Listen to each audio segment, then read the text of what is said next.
ሰላም ሰላም፣ እንዴት አላችሁ ውድ የቃም ቤተሰቦች? የዛሬ ትምህርታችን የሚሆነው አረብ ሀገር ስትኖሩ በችግር ጊዜ ራሳችሁን ለመታደግ ወይንም መብቶቻችሁን ለመጠየቅ የሚያስፈልጓችሁን 10 የአረብኛ ቃላትን እንማራለን። እነዚህ ቃላት በጣም ቀላል ናቸው፣ ግን ህይወታችሁን ሊታደጉ ይችላሉ። እስከ መጨረሻው አብራችሁን ቆዩ። መርሐበን።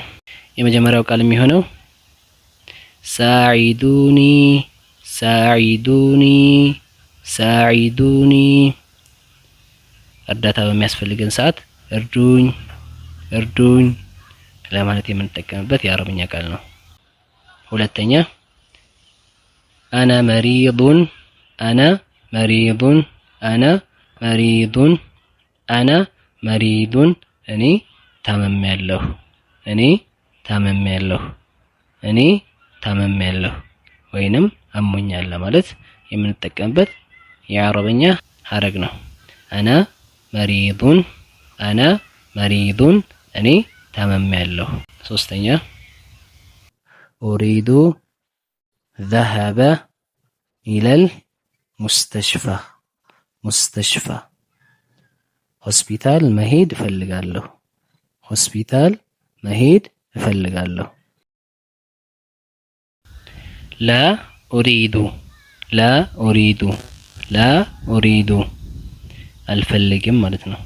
ላ ኡሪዱ ላ ኡሪዱ፣ አልፈልግም ማለት ነው።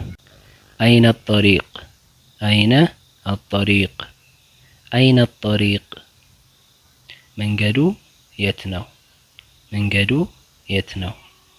አይነ አጠሪቅ፣ መንገዱ የት ነው።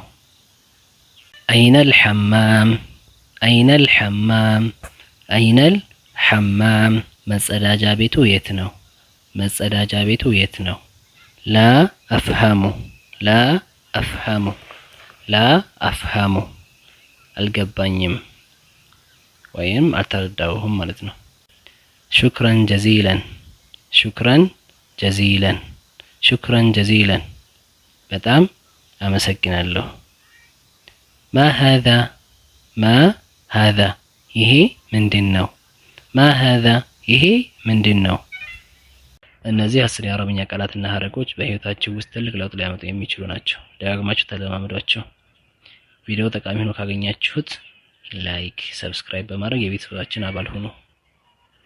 በቀጣይ የአረብኛ ትምህርት እስክንገናኝ ድረስ ደህና ሁኑ።